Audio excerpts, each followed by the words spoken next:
আচ্ছা, আজকে আমরা যে বিষয়টা নিয়ে একটু বিস্তারিত আলোচনা করব সেটা হলো বিমান চলাচলের নিরাপত্তা। হুম। মানে দীর্ঘমেয়াদী ট্রেন্ডগুলো কেমন, রিসেন্ট ডেটা কি বলছে, আর সাধারণ মানুষের মনে যে ধারণাগুলো তৈরি হয় সেগুলো নিয়েও কথা বলবো। ঠিক। আমাদের কাছে কিছু গবেষণা আর রিপোর্ট আছে এ বিষয়ে। লক্ষ্যটা হলো খবরের যে শিরোনামগুলো আমরা দেখি তার পেছনের আসল ছবিটা বোঝা। মানে প্লেনে চড়াটা আসলে কতটা সেফ। হ্যাঁ, আর সেফ জেনেও কেন আমাদের অনেক সময় ভয় লাগে, এই ব্যাপারটা। ঠিক। আর শুরুতেই এই জিনিসটা কিন্তু খুব ইন্টারেস্টিং। মানে একদিকে পরিসংখ্যান বলছে প্লেন জার্নি আগের চেয়ে অনেক অনেক বেশি নিরাপদ। হুম। কিন্তু তারপরেও ধরুন একটা বড় দুর্ঘটনা ঘটল, অমনি একটা ব্যাপক ভয় ছড়িয়ে পড়ে। মনে হয় যেন আকাশ যাত্রাটা হঠাৎ করেই খুব বিপজ্জনক হয়ে গেল। একদম। তো চলুন প্রথমে ওই দীর্ঘমেয়াদী উন্নতির পরিসংখ্যানগুলো একটু দেখি। ডেটা তো বলছে যে নিরাপত্তা সত্যিই বেড়েছে, মানে চোখে পড়ার মতো। বেশ ভালোভাবেই বেড়েছে।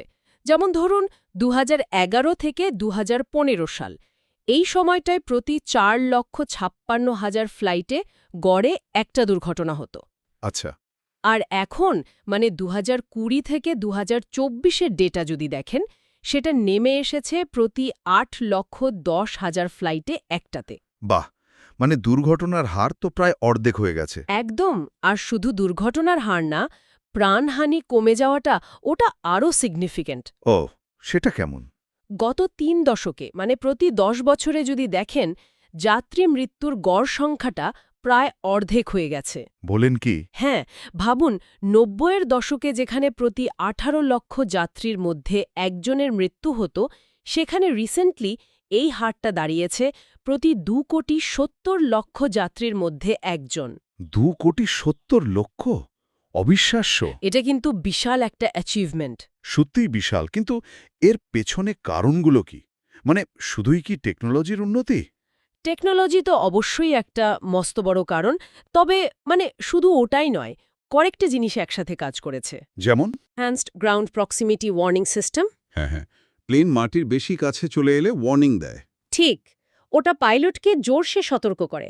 আবার ধরুন TCAS, traffic collision avoidance system, আকাশে অন্য প্লেনের সাথে ধাক্কা লাগা এড়াতে সাহায্য করে। আচ্ছা, এটা গেল টেকনোলজি। তারপর? দ্বিতীয়ত আন্তর্জাতিক সহযোগিতা, মানে গ্লোবাল লেভেলে। যেমন ধরুন ICAO, মানে ইন্টারন্যাশনাল সিভিল এভিয়েশন অর্গানাইজেশন, বা ইউরোপের ESA। ও হ্যাঁ, এরা স্ট্যান্ডার্ড ঠিক করে, তাই না? হ্যাঁ, এরা বিশ্বজুড়ে সেফটি স্ট্যান্ডার্ড তৈরি করে, ডেটা শেয়ার করে, এতে সবারই উন্নতি হয়। ইন্টারেস্টিং। তার মানে আন্তর্জাতিক নিয়মকানুন আর প্রযুক্তির মেলবন্ধন। আর ৩ নম্বর কারণ কিছু আছে? আছে তো, এবং এটা খুব গুরুত্বপূর্ণ। সেটা হলো হিউম্যান ফ্যাক্টর, মানে মানবিক দিকটার ওপর জোর দেওয়া। মানবিক দিক মানে পাইলট বা ক্রুদেই? হ্যাঁ, কিভাবে মানুষের ভুল কমানো যায় আর মানুষ ও যন্ত্রের মধ্যে কোঅর্ডিনেশনটা আরও ভালো করা যায়, এ নিয়ে প্রচুর কাজ হয়েছে। ট্রেনিং বেড়েছে। যেমন কি ধরনের ট্রেনিং? যেমন ধরুন CRM, মানে ক্রু রিসোর্স ম্যানেজমেন্ট। এটা এনশিওর করে যে ককপিটে যারা আছেন তারা যেন একটা টিম হিসেবে কাজ করতে পারেন, বিশেষ করে যখন খুব চাপ থাকে। আচ্ছা, টিম ওয়ার্ক। একদম। এছাড়া ধরুন পাইলটদের ক্লান্তি, ফ্যাটিগ ম্যানেজমেন্ট, এটাও খুব গুরুত্বপূর্ণ। বুঝতে পারছি। তার মানে টেকনোলজি, আন্তর্জাতিক নিয়ম আর মানুষের দক্ষতা, এই ৩টে মিলিয়েই নিরাপত্তা বেড়েছে। ঠিক। কিন্তু এত উন্নতির পরেও সাম্প্রতিক কিছু পরিসংখ্যান, বিশেষ করে ২০২৪ সালের ডেটা একটু অন্যরকম ছবি দেখাচ্ছে, তাই না? হ্যাঁ, ২০২৪-এর ছবিটা একটু মিক্সড। মানে ওভারঅল অ্যাক্সিডেন্ট রেটের সামান্য উন্নতি হয়েছে ঠিকই, কিন্তু মারাত্মক দুর্ঘটনা, মানে যেখানে প্রাণহানি ঘটেছে, সেই সংখ্যাটা আর মোট মৃত্যুর সংখ্যা দুটোই ২০২৩-এর তুলনায় বেড়েছে। ও, এর কারণ কি? এর কারণ মূলত হাতে গোনা কয়েকটা বড় দুর্ঘটনা, যার মধ্যে কিছু ক্ষেত্রে ছোট এয়ারক্রাফটের দুর্ঘটনাও আছে, যেগুলো হয়তো কমার্শিয়াল জেটলাইনারের যে সামগ্রিক সেফটি রেকর্ড সেটাকে পুরোপুরি রিফ্লেক্ট করে না। আচ্ছা। কিন্তু আসল কথাটা হলো, বছরে লক্ষ লক্ষ সেফ ফ্লাইট হয়, তার তুলনায় এই দুর্ঘটনাগুলো পরিসংখ্যানের দিক থেকে দেখলে খুবই বিরল। মানে একটা বা দুটো খারাপ বছর তো কয়েক দশকের যে নিরন্তর উন্নতি, সেটাকে মুছে দেয় না। এখানেই তো সমস্যাটা হয়। মানে পরিসংখ্যান যাই বলুক না কেন, একটা বড় দুর্ঘটনা হলেই মিডিয়াতে এমনভাবে খবরটা আসে হুম মনে হয় যেন পুরো এয়ারলাইন ইন্ডাস্ট্রিটাই হঠাৎ খুব বিপজ্জনক হয়ে গেছে। এই ভয়টা কিভাবে কাজ করে? এটা আসলে আমাদের ব্রেন যেভাবে কাজ করে তার একটা অংশ। এটাকে বলে অ্যাভেইলেবিলিটি হিউরিস্টিক। Availability heuristic. হ্যাঁ, মানে যে ঘটনাটা আমাদের মনে খুব সহজে আসে বা ধরুন টিভিতে বারবার দেখার ফলে খুব টাটকা থাকে, আমরা ধরে নিই সেটাই বুঝি খুব ঘন ঘন ঘটে। ও আচ্ছা। মিডিয়া তো দুর্ঘটনার খবর খুব ফলাও করে প্রচার করে। ফলে ওই ঘটনাটা আমাদের মনের সামনে চলে আসে। আর তখন মনে হয় এর ঝুঁকিটা বাস্তবতার চেয়ে অনেক বেশি। তখন আর ওই ঠান্ডা পরিসংখ্যান মাথায় কাজ করে না। তার মানে শুধু দুর্ঘটনা হওয়াই নয়, দুর্ঘটনার কারণটা কিভাবে বলা হচ্ছে সেটাও ম্যাটার করে। একদম। রিসার্চে দেখা গেছে, ধরুন দুর্ঘটনার কারণ যদি হয় পাইলটের ভুল বা মেশিনের গণ্ডগোল, মানে ভেতরের কোনো সমস্যা, হুম। তাহলে মানুষের আস্থা বেশি নড়ে যায়। কারণ মনে হয় সিস্টেমের মধ্যেই গলদ আছে। আচ্ছা। কিন্তু কারণটা যদি হয় খুব খারাপ আবহাওয়া বা অন্য কোনো বাইরের ফ্যাক্টর, যেটাকে কন্ট্রোলের বাইরে মনে করা হয়, তখন প্রতিক্রিয়াটা তুলনামূলকভাবে একটু কম হয়। ইন্টারেস্টিং। তাহলে এই পরিস্থিতিতে এফএএ বা এনটিএসবি, মানে যারা তদন্ত করে বা নিয়মকানুন দেখে, তাদের ভূমিকাটা কি? মানুষের বিশ্বাস ধরে রাখতে তারা কি করতে পারে? তাদের ভূমিকা তো অমচম গুরুত্বপূর্ণ।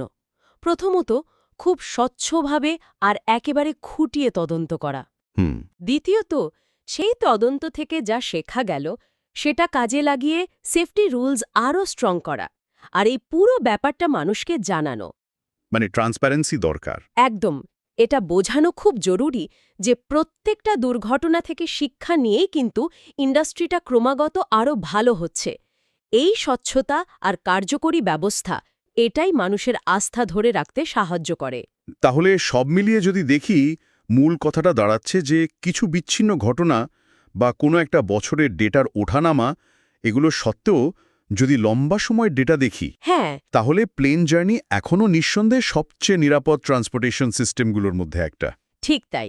ওই যে বললাম, টেকনোলজি, আন্তর্জাতিক সহযোগিতা আর হিউম্যান ফ্যাক্টর, এগুলোর ওপর কনস্ট্যান্ট ফোকাস রাখার ফলেই কিন্তু নিরাপত্তা এতটা বেড়েছে। কিন্তু এটাও ঠিক যে হ্যাঁ, এটাও ঠিক যে একটা বড় ঘটনা বা মিডিয়ার প্রচার অনেক সময় মানুষের পারসেপশনটাকে, মানে বাস্তবতার চেয়ে বেশি প্রভাবিত করে ফেলে। এই আলোচনা থেকে একটা জিনিস কিন্তু খুব পরিষ্কার হলো, পরিসংখ্যানগত নিরাপত্তা আর মানুষের মনের ভয়, এই দুটো সবসময় একরকম হয় না। সেফটি বাড়ছে কিন্তু ভয়টা হয়তো সেই অনুপাতে কমছে না। এখানেই কিন্তু একটা বেশ গভীর প্রশ্ন চলে আসে, যা নিয়ে হয়তো আমরা আরেকটু ভাবতে পারি। কিরকম? এই যে একটা গ্যাপ, মানে পরিসংখ্যান বলছে খুব সেফ, কিন্তু মানুষ ভয় পাচ্ছে, এই ফারাকটা ঝুঁকি বা রিস্ক নিয়ে আমরা কিভাবে ভাবি বা ইনফরমেশন কিভাবে প্রসেস করি সে সম্পর্কে কি বলে? বিশেষ করে যখন মিডিয়া কোনো একটা ঘটনাকে অনেক বড় করে দেখায়। হুম, ঠিক। যে সিস্টেমগুলো আসলে অত্যন্ত নিরাপদ কিন্তু জিরো রিস্ক তো কোথাও নেই, সেগুলোর উপর মানুষের আস্থা কিভাবে ধরে রাখা যায়, এটা কিন্তু শুধু প্লেনের ক্ষেত্রেই নয়, আরও অনেক টেকনোলজির ক্ষেত্রেই প্রযোজ্য। ভাবার মতো বিষয়।